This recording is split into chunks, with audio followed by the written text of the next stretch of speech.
तो लिखिए वमनो उपग महाकसाय। मधु मधुक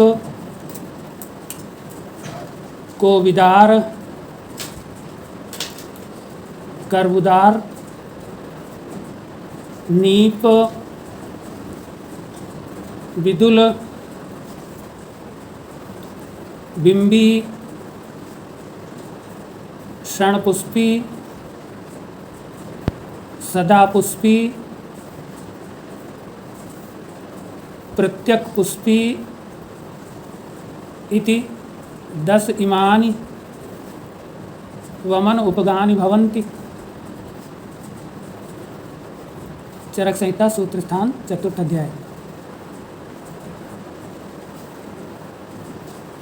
तो देखिए जो वमन के कर्म में सहयोग करें। अब वामक द्रव्य तो अलग होते हैं और वमन में सहयोग करने वाले द्रव्य अलग होते हैं।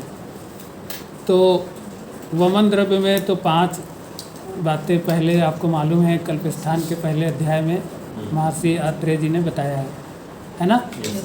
तो वमनोपग जो द्रव्य होते हैं उसमें कौन से कर्म होते हैं जिसकी वजह से वो वमन में सहयोग करते हैं। तो पहला कर्म है उत्लेखन कर्म। उत्लेखन यानी लेखन तो करना है लेकिन ऊपर की तरफ। प्लवन कर्म तथा ऊर्ध्वगमन कर्म। ऐसा ये 3 प्रमुख कर्म होते हैं, उत्लेखन, प्लवन और ऊर्ध्वगमन। इसके कारण जो है वमनो उपद्रव्य वमन कर्म में शीघ्रता, लघुता तथा उपद्रव रहितता उत्पन्न करते हैं। लघुता लाते हैं यानी आसानी से वमन होता है, शीघ्रता लाते हैं, शीघ्र होता है, और उपद्रव रहितता उत्पन्न करते हैं यानी किसी उपद्रव को उत्पन्न होने नहीं देते। तो जो वामक द्रव्य होते हैं उनके जो 5 गुण हैं जिनसे वो कार्य करते हैं उनको पहले समझ लीजिए कि वामक द्रव्य सभी उष्ण होते हैं। तो उष्णता से वो दोषों को विलीन करते हैं। सूक्ष्मता उनमें गुण होता है सूक्ष्म, जिससे वो अणुप्रवण होने का कार्य करते हैं, अणुप्रवणता उत्पन्न करते हैं। तीक्ष्णता से ग्रथित दोषों का छेदन करते हैं। तीक्ष्णता से ग्रथित दोषों का छेदन करते हैं। वैवाहिकता से शीघ्र शरीर में प्रवेश कर जाते हैं। शीघ्र शरीर में प्रवेश कर जाते हैं तथा उनके आशयों के संबंध को शिथिल कर विच्छेद कराते हैं।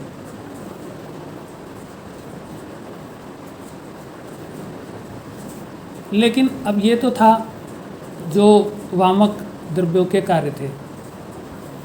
अब वमनोपग वाले जो होते हैं वो द्रव्य मधुर रस के कारण कफ कोपन। वमनोपग द्रव्य अब कैसे सहयोग करेंगे, तो मधुर रस के कारण कफ का कोपन करेंगे। स्निग्ध गुण के कारण अनुलोमन करेंगे। और ब्रैकेट में आप लिख लीजिए इसी अनुलोमन से सारक कर्म होगा, शरण का कर्म होगा। फिर कटु विपाक के कारण उल्लेखन होगा यानी कि परत दर परत या एक का दूसरे से संबंध विच्छेद होगा, है ना। मलों के जो परत चढ़ी हुई है एक परत से दूसरी परत, तो उनको उखाड़ के फेंकेंगे या फिर जो है ना धातुओं को उखाड़ के फेंकना, इस तरीके से ये लेखन है, उल्लेखन। रूक्ष गुण के कारण पृथक्त्व कर्म उत्पन्न होगा। पृथकता यानी अलग होने का गुण प्रकट हो जाएगा। रूक्ष गुण ये वमनोपग द्रव्यों में पाया जाता है। ये क्या करता है, दो चीज़ों को पृथक कर रहा होता है, दो चीज़ों को आपस में जोड़ को तोड़ता है या उनके जुड़ने की कंडीशन को ख़त्म करता है, जिससे वो दोनों चीज़ें पृथक होने लगती हैं। लघु गुण के कारण ऊर्ध्वगमन कर्म होने लगता है। लघु गुण वमनोपद्रव्यों में पाया जाता है, जिससे ऊर्ध्वगमन होता है या दोषों का ऊपर की ओर गमन होने लगता है। तो फिर इसके अलावा यदि वमनोपद्रव्य तिक्त रस वाला है तो वह स्रोतोमुख विशोधन का कर्म करता है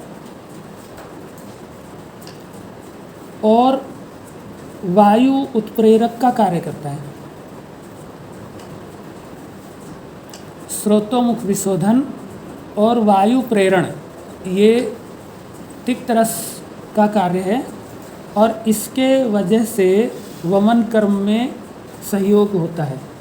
ठीक है, तो मुख शोधन हो जाए, वायु प्रेरित हो जाए, मल ऊर्ध्वगमन की ओर जो है ना वो जाने लगे, ऊर्ध्व की तरफ जाने लगे, आपस में जहाँ लगे हुए थे स्थिर थे वो पृथक होने लगे।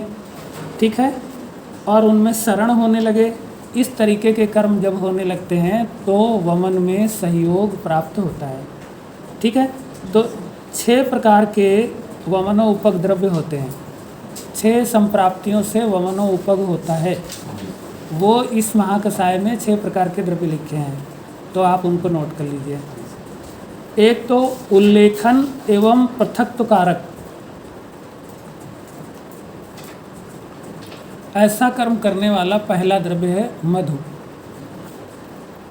जो इसमें मधु है वो उल्लेखन करता है और पृथक करता है, पृथक्त्व कारक है। ठीक है। नंबर 2 स्रोतोमुख विशोधन, उल्लेखन एवं पृथक्त्व कारक।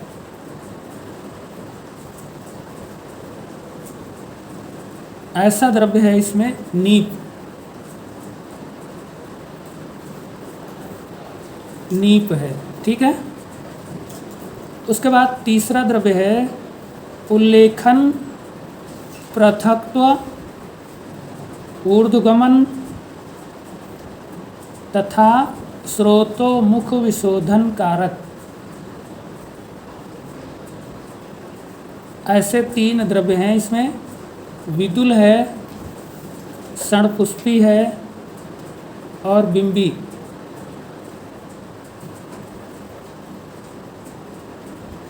अब नंबर 4 उल्लेखन, ऊर्ध्वगमन तथा पृथक्त्व कारक।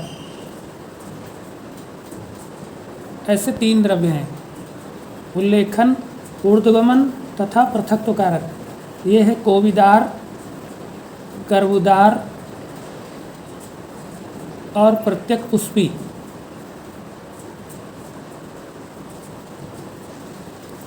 फिर 5वें प्रकार से सहयोग करने वाले यानी स्रोतोमुख विशोधन, ऊर्ध्वगमन तथा उल्लेखन कारक।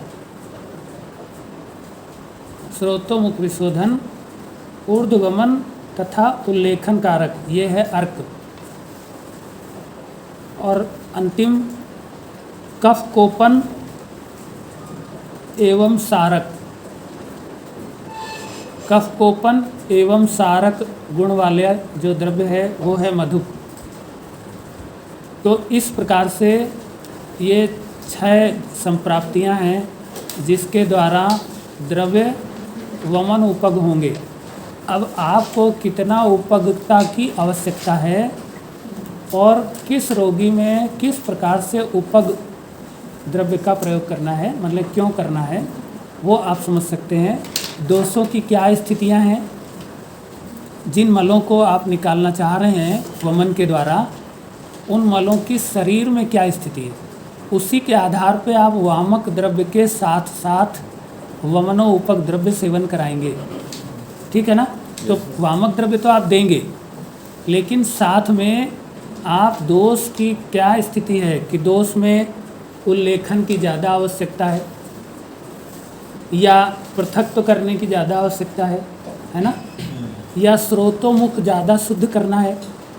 स्रोतोमुख जो है वो बंद है, इसलिए वमन ठीक से नहीं होगा, तो फिर हमें स्रोतोमुख विशोधन कारक द्रव्य का प्रयोग कराना है ना, जो कि वमन के कार्य में सहयोग करे।